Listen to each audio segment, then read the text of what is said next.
علی بھائی، اگلا سوال ہے، آپ کے نزدیک تو مرد کے لیے داڑھی رکھنا فرض ہے اور داڑھی منڈانے والا حرام کا مرتکب ہے۔ ایسی صورتحال میں بال کاٹنے والے نائی یعنی باربر کی کمائی حلال تصور ہوگی یا کہ حرام؟ دیکھیں، کیٹاگوریکلی تو ہم یہ نہیں کہہ سکتے کہ حجام کی کمائی یا باربر، جسے ہم نائی بھی کہتے ہیں اردو میں، پنجابی میں بھی یہ لفظ استعمال ہوتا ہے، یہ حرام ہے۔ چند ایک چیزوں پہ آپ کہہ سکتے ہیں کہ اس کی کمائی اس کے لیے حلال نہیں ہوگی، باقی اوورال تو زیادہ تر چیزیں جتنی ہیں وہ حلال ہی ہیں۔ مثلا اگر وہ بال کاٹتا ہے، حلال ہے اس کی کمائی۔ اسی طریقے سے وہ ایون فیشل کرتا ہے، حلال ہے۔ داڑھی کا خط بنا دیتا ہے، داڑھی کی سیٹنگ کر دیتا ہے، یہ سارے کے سارے کام وہ ہیں جو حلال ہیں۔ بال ڈائی کرتا ہے، کیونکہ آج کل تو لوگ کالے بال کروانے ہوں، براؤن کلر کروانا ہو، نائی کے پاس ہی جاتے ہیں۔ یہ سارے وہ اس کے ذرائع ہیں جو حلال ہیں، اور افضل ترین کمائی ہے کیونکہ ہاتھوں کی کمائی ہے۔ صحیح بخاری میں حدیث ہے کہ کسی شخص نے اس سے بہتر کوئی کمائی نہیں کھائی جو اس نے اپنے ہاتھوں سے کمائی ہو۔ اور پھر نبی علیہ السلام نے ساتھ فرمایا کہ حضرت داؤد علیہ السلام بھی اپنے ہاتھوں سے کما کے کھایا کرتے تھے، جس کی ڈیٹیل قرآن میں آئی ہے کہ اللہ تعالیٰ نے انہیں زرہ بنانے کا، جو جنگوں میں بچنے کے لیے ایک جنگی لباس ہوتا ہے، اس کا ہنر سکھا دیا تھا، تو وہ زرہ بنایا کرتے تھے۔ ہاتھوں کی کمائی میں ظاہر ہے، اب جو لوگ فری لانسنگ کر رہے ہیں یا کمپیوٹر پہ سافٹ ویئر کا کام کر رہے ہیں، انگلیاں استعمال کر رہے ہیں، وہ بھی اسی میں شامل ہیں۔ ہاتھوں سے مراد یہ نہیں کہ ضرور اس نے کوئی پتھر یا اینٹ اٹھانی ہے یا ہاتھ سے کینچی چلانی ہے تو ہاتھ کی کمائی ہے، تو یعنی محنت کی کمائی۔ ہاتھ استعمال کیے بغیر بھی کمائی ہو سکتی ہے۔ ایک بندے کے پاس اچھی پراپرٹی موجود ہے، وہ کرائے پہ دے دے، حلال رزق اس سے گھر بیٹھ کے کھائے۔ اور یہ جو عوام میں مشہور ہے نا کہ بغیر محنت کی جو کمائی ہو وہ حرام ہوتی ہے، بڑی نان سینس بات ہے۔ ایک بندے نے مارکیٹ کرائے پہ دی ہوئی ہے تو اس کی بس محنت یہ ہے کہ کرایہ ہی کلیکٹ کرنا ہے اس نے جا کے، باقی تو اس کو مل رہا ہے۔ تو ایسا نہیں ہے، حرام اسی وقت ہوگی جب کوئی کمائی حرام ہوگی۔ اسی طریقے سے گھر بیٹھے بیٹھے سب لوگوں کی کمائی حرام ہو جائے گی۔ ان کی ڈاکٹرن میں تو جب سونا جو ہے اچانک 30-40 ہزار روپیہ تولہ کے پیچھے بڑھ جاتا ہے تو گھر بیٹھے بیٹھے آپ کو نفع ہو جاتا ہے بغیر محنت کے زیورات کے اوپر، تو اسے حرام کہا جائے گا؟ نہیں، ایسا نہیں ہوگا۔ ہاتھ کی کمائی افضل ترین کمائی ہے، اور حتیٰ کہ یہاں تک آیا صحیح بخاری میں کہ نبی علیہ السلام نے فرمایا کوئی اللہ کا پیغمبر ایسا نہیں ہے جس نے بھیڑ اور بکریاں جو ہے وہ چرائی نہ ہو۔ تو صحابہ نے پوچھا یا رسول اللہ آپ نے بھی؟ فرمایا ہاں، میں نے بھی بڑے تھوڑے سے معاوضے کے عوض اپنی ینگ ایج میں مکے کے لوگوں کی بکریاں چرائی ہیں۔ ظاہر ہے کہ ایک انبیاء کرام کی اللہ تعالیٰ نے ایک پریکٹس کروانی ہوتی ہے امت کے اعتبار سے۔ بکریوں کے ریوڑ میں بعض بکریاں بھیڑیں شرارتی ہوتی ہیں، وہ ریوڑ سے نکل جاتی ہیں، پھر انہیں لے کے آنا ہوتا ہے۔ تو یہ بیسیکلی پریکٹس ہو رہی ہوتی ہے کہ ایک طرح کے امتی نہیں ملیں گے آپ کو، ہمیں بھی تو ایک طرح کے اسٹوڈنٹ نہیں ملے ہوئے، تو سب کو ساتھ لے کے چلنا ہوتا ہے۔ ایسا نہیں ہوتا کہ آپ نے کسی پہ فتویٰ لگا کے اسے سائڈ پہ کرنا ہوتا ہے۔ اسی طریقے سے صحیح مسلم میں حدیث ہے، نبی صلی اللہ علیہ وآلہ وسلم نے فرمایا حضرت زکریا علیہ السلام کارپینٹر تھے، بڑھئی تھے، لکڑی کا کام کرتے تھے۔ یہ کوئی عیب والا کام نہیں ہے، صرف ایک چیز ہے کہ انسان کانشیس ہو کہ حلال کی کمائی ہو۔ اب منڈی میں جو لوگ کام کر رہے ہیں، اگر وہ 2 نمبری نہیں کرتے تو حلال کی کمائی ہے، ان کی ہاتھوں سے کما رہے ہیں، لیکن بےایمانی نہ ہو، غرر نہ ہو، دھوکہ نہ ہو، کیونکہ صحیح بخاری میں حدیث ہے لوگوں پہ ایک زمانہ آئے گا کہ لوگ اس بات کی پرواہ کرنا چھوڑ دیں گے کہ ان کا رزق حلال سے آ رہا ہے یا حرام سے، بس وہ کہیں گے رزق آنا چاہیے۔ کیوں؟ کیونکہ جامع ترمذی میں حدیث ہے ہر امت کا کوئی نہ کوئی فتنہ ہے، اور میری امت کا فتنہ مال ہے۔ ہمیں نظر آ رہا ہے، یعنی آپ کسی بھی معاملے کو ڈیپ ڈگ کریں، الٹیمیٹلی آپ کو مال کا فتنہ نظر آئے گا۔ فرقہ واریت میں بھی آپ کو مال کا فتنہ نظر آئے گا، کیونکہ جب علیحدہ علیحدہ فرقے بنیں گے تو چندہ بکس علیحدہ ہوں گی، مساجد الگ ہوں گی، اور مساجد یا چندہ بکس کے ساتھ مال جڑا ہوا ہے نا۔ آپ دیکھیں گے چھوٹی چھوٹی مسجدیں بھی مولوی اس کو جامع مسجد ڈکلیئر کر دیتے ہیں، کیونکہ جمعے والے دن چندہ زیادہ ملتا ہے۔ عام مسجدوں میں کون جا کے جمعہ دیتا ہے؟ جمعے کے علاوہ جا کے آپ کو چندہ ڈالتا ہے، لیکن جمعے والے دن تو وہ آگے سے آپ کو پتہ ہے وہ رومال پھیرتے ہیں اور باقاعدہ کمائی ہوتی ہے۔ اور جو لوگ پورے ہفتے کی نمازیں معاف کروانے کے لیے مسجد میں آئے ہوتے ہیں صرف جمعہ پڑھنے کے لیے، وہ جاتے ہوئے مولانا صاحب کے ہاتھ میں 500,000 کا نوٹ بھی رکھ جاتے ہیں۔ یہ 500,000 کا نوٹ ان کو فجر ظہر عصر مغرب عشاء پڑھنے والے نہیں رکھیں گے، جمعہ پڑھنے والے رکھیں گے، اس لیے مسجد کا جامع ہونا ضروری ہے، جامع ہوگی تو کمائی ہوگی، تو مال ایک فتنہ جڑا ہوا ہے۔ تو حجام کی جو کمائی ہے، باربر کی، نائی کی، وہ درست ہے بشرطے کہ وہ حلال کام اس میں کر رہا ہو۔ بال کاٹنے میں بھی کوئی ایسا مسئلہ نہیں، جو بعض لوگ کہتے ہیں جی وہ زلفیں ہی رکھنی ہے، نبی علیہ السلام نے کوئی ایسی تفریق نہیں کی۔ سنن ابی داؤد میں حدیث ہے، حضرت علی رضی اللہ تعالیٰ عنہ اپنے سر پہ بال رہنے ہی نہیں دیتے تھے۔ وہ کہتے تھے جب سے میں نے نبی علیہ السلام سے سنا ہے کہ جس کا غسل میں ایک بال بھی خشک رہ گیا تو اسے عذاب دیا جائے گا، تو میں نے اپنے بالوں کے ساتھ دشمنی کی، میں نے اپنے بالوں کے ساتھ دشمنی کی اور سر کے بال منڈوا دیے، سارے بال منڈوا دیے۔ تو حضرت علی رضی اللہ تعالیٰ نے کوئی زلفیں نہیں رکھی ہوئی تھی، اور یہاں زلفوں میں پورا دین گھسایا ہوا ہوتا ہے۔ بالوں کی کوئی اس طرح کی تفریق نہیں ہے، چھوٹے رکھیں، بڑے رکھیں، ٹینڈ کروا دیں، جو مرضی کروائیں۔ لیکن ایک چیز ہے جو صحیح مسلم میں حدیث ہے، نبی علیہ السلام نے قضا کرنے سے منع کیا۔ قضا، قاف، زا اور عین۔ قضا یہ ہوتا ہے کہ آپ چند حصے کے بال ریموو کر دیں اور باقی حصے رکھیں، جس طرح فٹ بالرز نے آپ دیکھیں وہ لکیریں بنائی ہوئی ہوتی ہیں، یا بعض لوگ پیالہ کٹ اس طرح کا کرواتے ہیں کہ وہ سائڈ کے سارے بال شیو آف کر دیتے ہیں، اوپر کٹورا رکھتے ہیں۔ یہ اس طرح کے بال رکھنا بھی حرام ہے اور اس کو کاٹنے والا بھی حرام کا مرتکب ہوگا۔ البتہ اگر کوئی یہ سائڈیں ہلکی کرواتا ہے، صرف منڈاتا نہیں ہے، قضا کے لیے موڑنا شرط ہے، سائڈیں ہلکے کرواتا ہے، یہاں پہ مشین مروا دیتا ہے اور اوپر رکھتا ہے بال، وہ اس میں نہیں آئیں گے جب تک کہ وہ قضا والے پورا فتویٰ نہ لگے۔ قضا کا فتویٰ ہوگا ریموو، شیو آف کرنے کے اوپر۔ اور اب آپ کہہ سکتے ہیں کہ ایک بندے کے بال ہیں وہ جو مرضی کرے، باربر کو یا حجام کو کیوں گناہ ہوگا؟ اس لیے کہ سورۃ المائدہ میں آیا وَتَعَاوَنُوا عَلَى الْبِرِّ وَالتَّقْوَى وَلَا تَعَاوَنُوا عَلَى الْإِثْمِ وَالْعُدْوَانِ۔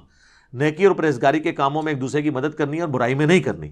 یہ تو اسی طریقے سے ہے، کل سے کوئی شخص یہ کہنا شروع کر دے کہ یہ جو سمندر کے اندر منشیات سمگل ہوتی ہے، تو میں نے تو کشتی کرائے پہ ان کو دی تھی، مجھے اگرچہ پتہ تھا کہ وہ سمگلنگ کر رہے ہیں، لیکن میں نے تو اپنا معاوضہ لیا ہے۔ نہیں سر، آپ نہیں دے سکتے ان کو غلط کام کے لیے۔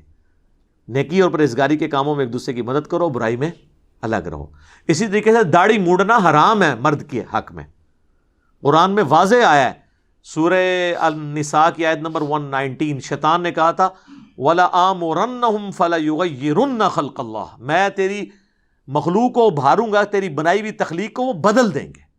عورت کو اللہ نے داڑھی نہیں دی ہے، مرد کو دی ہے، تو مرد کی داڑھی مونڈنا اس کی تخلیق بدلنا ہے، کیونکہ اللہ نے دی ہے رکھنے کے لیے۔ البتہ بعض اوقات ایسی چیزیں ہیں جو اس کو خلقت بگاڑنا ہی سنت ہے، جیسے ختنہ کروانا، وہاں پہ بھی آپ تخلیق بدلتے ہیں نا، لیکن وہ سنت ہے۔ بخاری مسلم میں حدیث ہے کہ یہ 5 چیزیں فطرت اور سنت سے ہیں، ان میں ایک ختنہ کروانا ہے۔ صحیح مسلم میں 10 چیزیں فطرت اور سنت سے ہیں، ان میں ایک داڑھی بڑھانا ہے۔ بخاری مسلم دونوں میں حدیث ہے داڑیاں بڑھاؤ، مونچھیں پس کرو، یہود و نصارہ کی مخالفت کرو۔ بخاری اور مسلم دونوں میں حدیث ہے ان مردوں پہ لعنت جو عورتوں کی مشابہت کریں، ان عورتوں پہ لعنت جو مردوں کی مشابہت کریں۔ تو یہ عورتوں کی مشابہت بھی ہے۔ البتہ اگر کوئی شخص چھوٹی چھوٹی داڑھی رکھ لے، داڑھی موڑنا چھوڑ دے، چہرے پہ بال اس کے آ جائیں، جس طرح شاہد افریدی صاحب کی داڑھی ہے، اتنی چھوٹی داڑھی کسی نے رکھی ہوئی ہے، تو اب عورتوں سے اس کی مخالفت ہو گئی، وہ اس پہ کوئی گناہ کا فتویٰ نہیں لگے گا۔ بعض لوگ کہتے ہیں مونچھیں رکھنے سے بھی مخالفت ہو جاتی ہے، جی اتنے حصے میں ہوتی ہے، یہاں آپ عورت ہی ہیں، پھر بھی پوری کرنی ہوگی مونچھیں، اور کم از کم اتنی داڑھی کہ جسے عرف عام میں آپ داڑھی کہا جائے۔ پوری مٹھی رکھیں، ہم تو مٹھی کے بعد بھی نہیں کاٹتے، کئی بال لمبے، سنت ہے آپ رکھیں، کوئی مسئلہ نہیں، لیکن کم از کم اتنی داڑھی ہو جسے عرف عام میں داڑھی کہا جائے۔ تو ایسی داڑھی کا خط بنانا، اس کمائی حلال ہوگی، کوئی مسئلہ نہیں ہے۔ سر کے بال کی سیٹنگ کرنا کمائی حلال ہوگی، کوئی مسئلہ نہیں ہے۔ اب کوئی کہ جی ہمارے اس طرح گاہک ٹوٹ جائیں گے، ویسے تو اب یہ کرونا کی وجہ سے اور جو لوگوں کو ایک جراثیم کے حوالے سے ہائیجینک ایشوز ہیں، ان کی وجہ سے لوگ تو اب شیو تو عموماً گھروں میں ہی کرتے ہیں، سیدھی سی بات ہے، ان کو وہ بلیڈ کا ڈر لگا رہتا ہے۔ اس لیے آج کل حجام کا یہ والا کمائی کا پورشن بہت کم ہے، تو اس کے اوپر کمپرومائز کر لیں، لکھ کے لگا دیں کہ یہاں پہ داڑھی نہیں مونڈی جائے گی، باقی آپ کام کروائیں، لوگ آئیں گے یار۔ یہ نہیں ہوگا کہ وہ زیادہ تر تو چھوٹے بچے ہیں جن کو بار بار سر کے بال بنوانے کی ضرورت پڑتی ہے، ان کی تو داڑھی نہیں نکلی ہوئی ہوتی، تو آپ کا اپنا رزق چلتا رہے گا, اللہ اسی رزق میں برکت دے گا. باقی یہ کام اس طرح کے نہ کریں جو خلاف شرع ہوں, ضرورت ہی کوئی نہیں ہے. آپ باقی جدید جو اس وقت چیزیں چل رہی ہیں ان کو آپ سیکھیں, وہ کریں. مثلا فیشل آپ کو پتہ ہے آج کل مردوں کو بھی اتنا جوش چڑھا ہوا ہے کروانے کا, تو آپ یہ والا فن حاصل کر لیں. اور مجھے تو پتہ چلا ہے کہ مولوی بھی فیشل کرواتے ہیں, اور تو ظاہر ہے مولویوں کا فیشل بھی کریں, کوئی مسئلہ نہیں ہے. حجام کی کمائی آپ کی وہ حلال کی کیٹیگری میں فال کرے گی, لیکن ایسا کام نہ ہو کہ جس میں یعنی شریعت نے اس کو حرام قرار دیا ہو اور آپ وہ کریں. پھر ظاہر ہے کہ ہم آپ سے کہیں گے کہ وہ والا پورشن آپ کا حلال نہیں ہوگا. اور حلال اور حرام کے کیس میں آپ ہمیشہ یاد رکھیں, کسی بھی کمائی کو مطلقاً حرام نہ کہا کریں, اس کا کوئی پورشن حرام ہو سکتا ہے. ایون بینک کی نوکری جو ہے یہ بھی مکمل طور پہ تو حرام نہیں ہو سکتی. مثلا بینک جو بل جمع کرتا ہے, لاکرز میں لوگوں کے پیسے کی حفاظت یا زیورات کی حفاظت کرتا ہے, یا آپ کو اکاؤنٹ میں حفاظت کے طور پہ آپ پیسے گھر میں تو نہیں رکھ سکتے. یہ وہ ساری چیزیں جو ان کے حلال ذرائع ہیں. حرام ذرائع تو وہ ہوں گے کہ وہ جب سودی قرضہ لوگوں کو دیں گے, اور وہ بھی عام کنونشنل بینکنگ میں. اسلامک بینکنگ میں تو اس طرح کا پرسنل لون نہیں دیا جاتا, وہاں منی اگینسٹ گڈس ہوتا ہے, وہ تو معاملہ بالکل درست ہے. لہذا حلال اور حرام کے اعتبار سے یہ ساری چیزیں دیکھا کریں. لوگ فوراً فتویٰ لگا دیتے ہیں, اور اس میں یہ بھی میں عرض کروں کہ کسی کام کو نیچ بھی تصور نہ کریں, یہ ذہن میں رکھیں. ہم جن کاموں کو بعض اوقات سمجھ رہے ہوتے ہیں یہ تو کمی کمینوں کے کام ہیں, ایسا نہیں ہوتا. یہاں کسی کو ترخان کہہ دینا آپ تو وہ برا سمجھتا ہے اس چیز کو. تو صحیح مسلم میں نے حدیث نہیں بتائی کہ حضرت زکریا علیہ السلام بھی ترخان ہی تھے, کارپینٹر تھے, بڑھئی تھے. کسی کو لوہار کہیں برا لگتا ہے.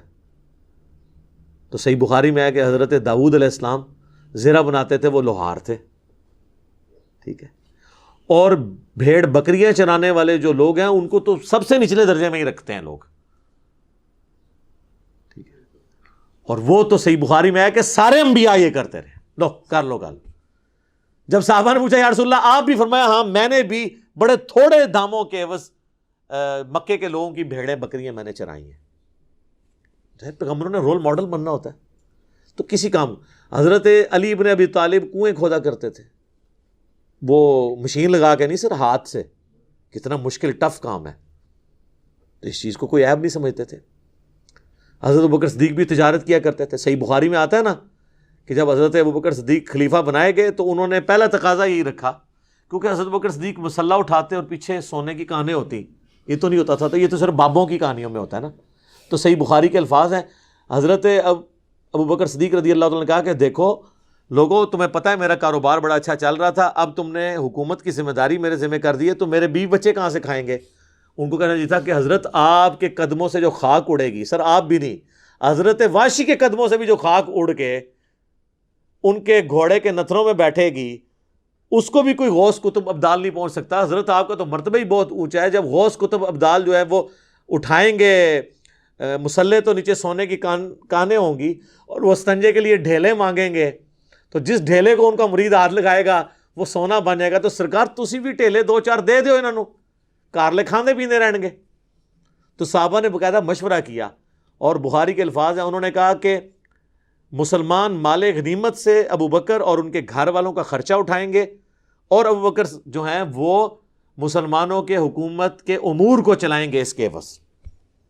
جناب یہاں بھی آپ دیکھیں نا, وہ ہر آئے دن ایک بھائی آتا ہے اور کہتا ہے جی میں سب کچھ چھوڑ چھاڑ کے دین کے لیے وقف ہونے لگا ہوں.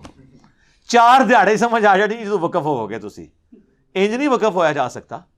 یہ جو لوگوں کو شوق چڑھا ہوتا ہے نا, میں نے وقف ہو کے پھر میں نے اللہ کے لیے وقف ہو جانا چاہیے, میں نے جناب پھر دین کا کام کرنا ہے. جناب وہ بعض وہ مزاح کے طور پہ کہتے ہیں نا جی 5 فرض تو آئے نا دین کے, اور 6واں فرض جو ہے نا وہ روزگار ہے یا روٹی ہے. میں کہتا ہوں جی بعض اوقات یہ پہلا فرض بن جاتا ہے, کیونکہ مفلسی انسان کو کفر کے قریب بھی لے جاتی ہے. ٹھیک ہے. تو اس لیے دین کا کام پیرلل میں ہی کریں, یا اپنے ایسے ریسورسز مینیج کر لیں کہ جس میں اگر آپ فل ٹائم دین کے لیے وقف ہو جائیں تو پھر آپ اپنے معاملات کو لے کے چل سکیں. اور صرف یہ ایک فیکٹر ہے, اس کے بعد آپ نے دین کی تبلیغ نہیں کرنی, دین کا علم حاصل کرنا ہے. تبلیغ کا شوق پہلے چڑھا ہوتا ہے, پتہ کچھ بھی نہیں ہوتا. اور بعض لوگوں کو شوق ہے تبلیغ کرنے کا, اور وہ کہتے ہیں جی ہم نے تو بس غیر مسلموں کو بھی اسلام کی دعوت دینی ہے، ہم نے تو فلاں کو بھی اسلام کی دعوت دینی ہے، اور خود ان کو اسلام کلیئر ہی نہیں ہے. غیر مسلموں کے اعتراضات کیا، ان کو تو مسلمانوں کے مسئلے کلیئر نہیں. تو پہلی بنیادی چیز ہے وہ علم حاصل کریں، اس کے بعد ان سارے معاملات کو لے کے چلیں. لیکن فائنینشیل اپنے جو ایشوز ہیں ان کو ضرور ریزالو کریں حلال اور حرام کی تمیز کے ساتھ. اور جو لوگ دین کے لیے اس طریقے سے وقف ہو سکتے ہیں، یعنی ان کو اپنی وراثت میں اچھا خاصا حصہ مل گیا ہے، ایسا کہ ان کی کوئی مارکیٹ ہے کرائے پہ دی ہوئی ہے، یا ان کے مکان ہیں کرائے پہ ہیں، اور ان سے ان کی منتھلی انکم اتنی ہوتی ہے، تو ان کو تو کوئی ضرورت نہیں آگے پیسہ مزید بنانے کی، اگر ان کے اندر کمپیٹنسی ہے دین کا کام کرنے کی. یہ کمپیٹنسی آئیڈینٹیفائی آپ نے کرنی ہے. اگر کمپیٹنسی نہیں ہے تو پھر آپ پیسہ اور کمائیں اور دین پہ اپنا مال لگائیں. ڈاکٹر سراج صاحب نے بڑی اچھی بات کی ہے. وہ کہتے ہیں میں نے جوانی میں، یعنی جوانی سے مراد 40 سال کی عمر میں کنکلوڈ کر لیا تھا کہ میں جو مرضی ہو جائے مودودی صاحب کی طرح میں رائٹر نہیں بن سکتا، میری رائٹنگ پاور نہیں ہے، یہ میری کمپیٹنسی ایریا میں ایک کمزوری ہے. کہتے ہیں لیکن میری سپیکنگ پاور میں نے اسی وقت دیکھ لیا تھا کہ میری سپیکنگ پاور والا ایسا معاملہ ہے جو اللہ نے مجھے ایسا ملکہ دیا ہے جو چند لوگوں کو ہی ملا ہے، تو میں نے بس سارا زور اسی میں کھپا دیا. تو دیکھیں اب آپ، اگر وہ کہتے ہیں میں نے تفسیر لکھنی بھی ہے، میں نے یہ بھی کرنا ہے، میں نے وہ بھی کرنا ہے، پھر ایک کام بھی صحیح طریقے نال نہیں سی ہونا. اور پھر وقت کی ضرورت کیا ہے؟ مودودی صاحب کی تفسیر کتنے لوگ پڑھیں گے تفہیم القرآن، لیکن بیان القرآن اور ڈاکٹر اسرار صاحب کے لیکچرز زیادہ لوگوں تک پہنچے ہیں. اور بعض لوگوں کو تو مودودی صاحب کا تعارف ڈاکٹر اسرار صاحب کی وجہ سے ہوا ہے، ویڈیوز کی وجہ سے. تو اس لیے ہم نے بھی اپنا ایک یہ ایریا آئیڈینٹیفائی کر لیا کہ بھئی ہم ویڈیوز کے ذریعے کریں گے. لیکن یہ اللہ کا شکر ہے میں نے سب سے مشکل ٹاپک اڈاپٹ کیا اختلافی موضوعات، اور صرف اس پہ اکتفا نہیں کیا، ہر مسئلہ جو دین سے ریلیٹڈ ہے، چاہے نان مسلم سے ریلیٹڈ ہے چاہے مسلم سے ریلیٹڈ ہے، چاہے وہ فقہی مسئلہ ہے چاہے عقیدے کا مسئلہ ہے، اس کو ماسٹر کر کے تو یہ چیزیں ریکارڈ کروائیں. لیکن یہ ان ساری چیزوں کو پھر پیرلل میں آپ نے ان چیزوں کو مینج کر کے چلنا ہے. ٹھیک ہو گیا جی؟ جزاکم اللہ خیر.